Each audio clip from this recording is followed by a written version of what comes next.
प्रिय छात्रों, आज के इस व्याख्यान में मैं आपको हिंदी के प्रसिद्ध कवि जो रीतिकालीन कवि हैं देव, उनकी व्याख्याओं के बारे में और उसके सरलार्थ के बारे में जानकारी प्रदान करना चाहूँगा। इससे पहले वीडियो में भी मैंने देव की व्याख्याओं का सरलार्थ बताया था और आज इस व्याख्यान में भी देव की व्याख्याएं को ही बताना चाहूँगा। उनकी पहली व्याख्या है आज के इस व्याख्यान में, खेलत फाग खिलार करे अनुराग भरे बड़ भाग कनाई, एक ही भवन में दोहनु देखें के देव करे इक चातुराई, लाल गुलाब सो लीनी मुट्ठी भरी बाल की ओर चलाई, वा दृग मूंदी उते चितई उन भेंटी इते वृष भानु की जाई। इस पद्यांश में कवि देव ने संयोग श्रृंगार का बड़ा ही सुंदर वर्णन किया है। कवि कहते हैं कि राधा और श्री कृष्ण यानी एक जगह खड़े रहते हैं और होली में फाग का रंग खेलने के लिए दोनों खिलाड़ी एक भवन में खड़े हुए हैं। खेलत फाग यानी फाग का रंग खेलने के लिए, खिलार मानी खिलाड़ी, खरे यानी अनुराग यानी बड़े ही प्रेम के साथ दोनों खड़े हुए हैं। बड़े भड़भाग कन्हाई यानी कन्हाई राधा और श्री कृष्ण फाग का रंग खेलने के लिए बड़े ही चाव से खड़े हुए हैं। एक ही भवन में दोहनु देखें के देव करी एक चतुराई यानी दोनों जब एक ही भवन में खड़े रहते हैं तो देखो किसने क्या चतुराई की, इसका कवि देव ने बड़ा ही सुंदर वर्णन किया है।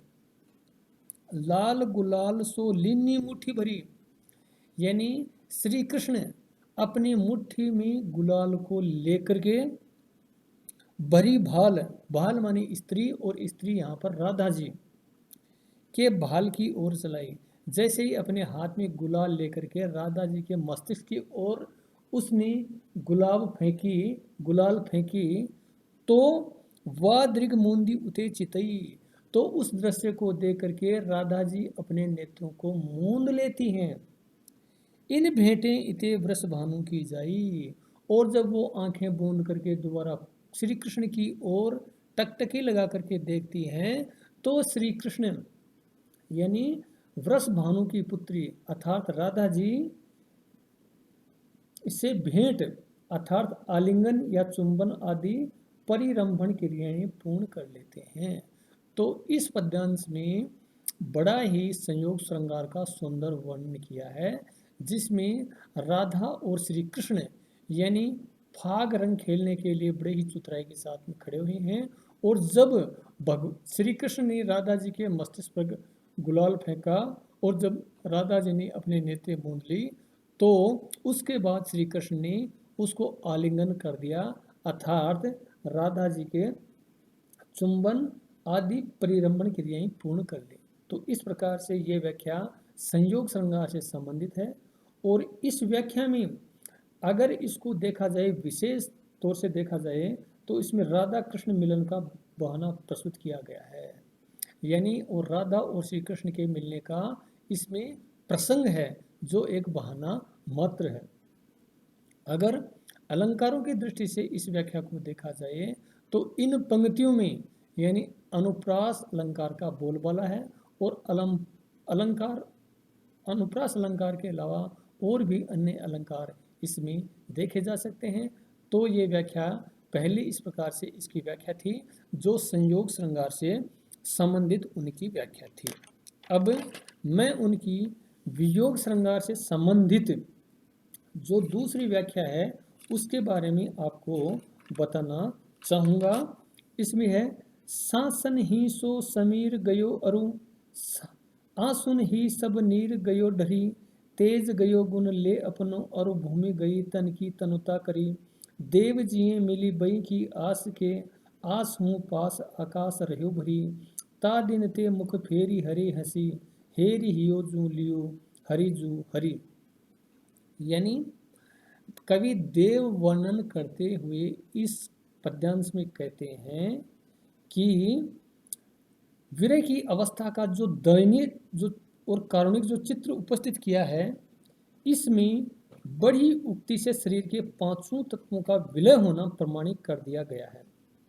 जिस दिन से उस हरि श्री कृष्ण ने हंसकर मेरे हृदय का हरण कर लिया, उस दिन से मेरी निश्वासों के माध्यम से शरीर का समस्त प्राण तत्व वायु चला गया, और आंसुओं के माध्यम से समस्त जल तत्व बहकर निकल गया। तो इस प्रकार से यानी संयोग श्रृंगार के अंतर्गत भक्त की क्या स्थिति होती है, इसका वर्णन किया गया है।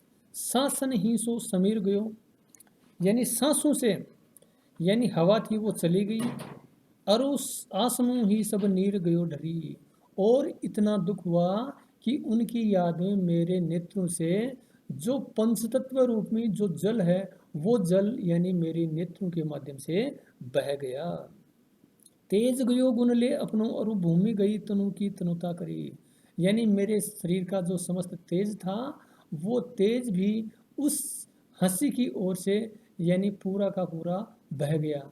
जब से श्री कृष्ण से मेरे को प्रेम लगा था, तो मेरी स्थिति बड़ी ही दयनीय हो गई। देव आगे कहते हैं कि उस दिन से मेरी निश्वासों के माध्यम से शरीर का समस्त प्राण तत्व वायु चला गया, और आंसुओं के माध्यम से समस्त जल तत्व बहकर निकल गया। शरीर का समस्त तेज भी अपनी विशेषताएं लेकर चला गया, और पृथ्वी तत्व भी शरीर की कृष्णता के कारण चला गया। देव कहते हैं कि अब तो मैं केवल तुमसे मिलने की आशा में ही जीवित हूँ, किंतु इन आशाओं के आसपास भी आकाश तत्व भरा है। ये आशाएं भी सुनी नजर आती हैं। जिस दिन से उस हरि ने हंस कर मुख फेरा है और मेरा हृदय हर लिया है, उसी दिन से विरह में मेरी मरणासन अवस्था है। इस शरीर से क्षिति, जल, पावक, गगन और समीर पांचों तत्व निकल गए हैं। तो हमारा शरीर जो पंच तत्व से बना है, उस पंच तत्व यानी उस पूरे शरीर से चला गया, जब से श्री कृष्ण हंस करके मेरी तरफ से मुख मोड़ लिया। उसके बाद मेरे शरीर की जो चमक थी, जो आभा थी और जो पूरा वेग था, वो पूरा का पूरा उस हंसी के साथ ही निकल गया। तो इस प्रकार से यानी इसमें वियोग श्रृंगार का देव ने बड़ा ही सुंदर वर्णन किया है। अब मैं इसका एक वियोग रस का ही एक तीसरा पद्यांश है, तीसरी इसकी व्याख्या है, जिसके बारे में मैं आपको बताना चाहूँगा। देव न देखती हो दूती दूसरी, देखे हैं जो दिन ते ब्रज भूप में।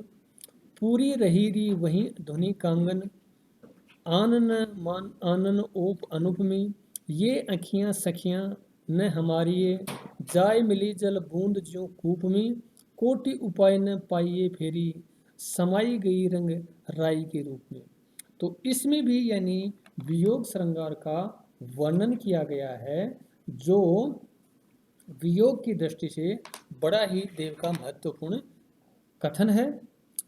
महाकवि देव ने इसमें श्री कृष्ण की रूप धुति यानी श्री कृष्ण की जो धुति चमक थी के प्रभाव का अलंकारिक भाषा में चित्रण किया है। वे कहते हैं कि जिस दिन से मेरी आंखों ने ब्रज के राजा श्री कृष्ण के रूप की आभा को देख लिया है, उस दिन से ही वह किसी दूसरी आभा को देखती ही नहीं है। अर्थात मेरी आंखें भगवान श्री कृष्ण के प्रेम में ही लग गई या उनकी ओर ही लग गई। ये आँखियाँ सखियाँ हैं, ये हमारी जो आँखें हैं वो हमारी सखियों के रूप में यहाँ पर प्रस्तुत हुई हैं। हमारी जिस प्रकार से सखियाँ दूसरी सखियों की रक्षा करती हैं, उसी प्रकार से हमारी नेत्र रूपी सखियाँ जो हमारी हर दिन सहायता करती हैं। जो जल की बूंद की भांति कुइये के जल में जाकर मिल गई हैं। वास्तव में ये आंखें हमारी सखियों की तरह हमारी सहायता करने वाली हैं, जो जल की बूंद की भांति कुएं के जल में जाकर मिल गई हैं।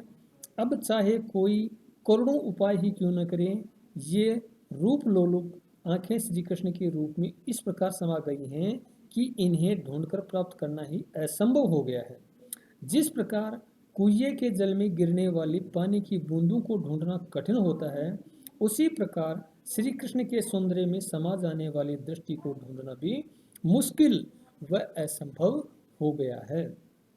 तो इस प्रकार से यानी कवि देव ने इस पद्यांश में यानी अपनी आंखों का वर्णन किया है कि जब से मेरी आंखें श्री कृष्ण के प्रेम में लीन हो गई हैं, अब श्री कृष्ण के प्रेम के अतिरिक्त मेरी आंखें किसी और दूसरे में लगती ही नहीं है।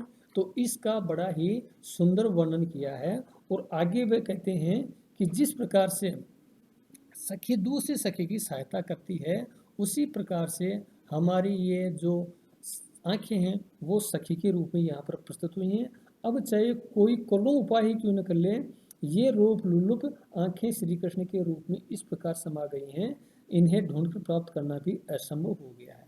जिस प्रकार एक बूंद होती है, वो बूंद कुएं के पानी में गिर करके उसमें समा जाती है, उसी प्रकार से श्री कृष्ण के सौंदर्य में समा जाने वाली दृष्टि को ढूंढना भी अब असंभव और मुश्किल है। तो इसमें कवि ने आंखों की रूप लिप्सा का कलात्मक चित्रण किया है। आंखों को सखियां कहना देव की नवीन उद्भावना है। अनुप्रास व उदाहरण अलंकार हैं। उदाहरण सर्वथा व्यवहारिक व यथार्थ जीवन के गहन अनुभव पर आधारित होने से पद्य में विशिष्ट प्रभाव का सृजन हो गया है। तो इस प्रकार से प्रिय छात्रों, आज के इस व्याख्यान में मैंने कवि देव की संयोग और वियोग से संबंधित जो 3 व्याख्याएं बताई हैं, पहली व्याख्या संयोग से संबंधित थी, जिसमें यानी संयोग श्रृंगार का बड़ा ही सुंदर वर्णन हुआ, और दूसरी और तीसरी जो व्याख्या थी वो व्याख्याएं वियोग श्रृंगार से संबंधित हैं, जो कि वियोग देव के बारे में कहा जाता है कि देव यानी भावों की दृष्टि से यानी श्रृंगार रस के कवि माने जाते हैं। और श्रृंगार के बारे में कहा जाता है कि यह रस राज श्रृंगार होता है। और श्रृंगार के भी 2 भेद होते हैं, एक संयोग श्रृंगार और दूसरा होता है वियोग श्रृंगार। तो संयोग श्रृंगार में नायक और नायिका का मिलन और आदि का जो वर्णन होता है वो संयोग श्रृंगार के अंतर्गत आता है। और वियोग श्रृंगार उस समय होता है जब नायक नायिका से दूर चला जाता है और नायिका नायक को प्राप्त करने के लिए तड़पती है और परेशान होती है, उस समय वियोग वर्णन होता है। तो कवि देव के बारे में कहा जाता है कि कवि देव रीतिकालीन परंपरा में यानी श्रृंगार रस के अद्भुत कवि भी माने जाते हैं। यानी उन्होंने श्रृंगार का बहुत ही अच्छा सुंदर वर्णन जैसे बिहारी ने किया है, उसी प्रकार से ऐसा सुंदर वर्णन किया है। और उसके वर्णन को पढ़ने से ऐसा लगता है कि वो श्रृंगार का जो मिलन है, जो उत्कंठा है, जो वेदनाएं हैं, वो हमारी आंखों के सामने प्रस्तुत होती हैं। तो इस प्रकार से कवि देव ने इन व्याख्याओं में संयोग और वियोग श्रृंगार का बड़ा ही सुंदर वर्णन किया है। तो प्रिय छात्रों, आज के इस व्याख्यान में मैंने देव की जो व्याख्याएं हैं उन व्याख्याओं का जो सरलार्थ किया वो आपके लिए और परीक्षा के लिए बड़ा ही महत्वपूर्ण है। तो आज के इस व्याख्यान में मैं आपको इतनी ही जानकारी प्रदान करना चाहूँगा। धन्यवाद।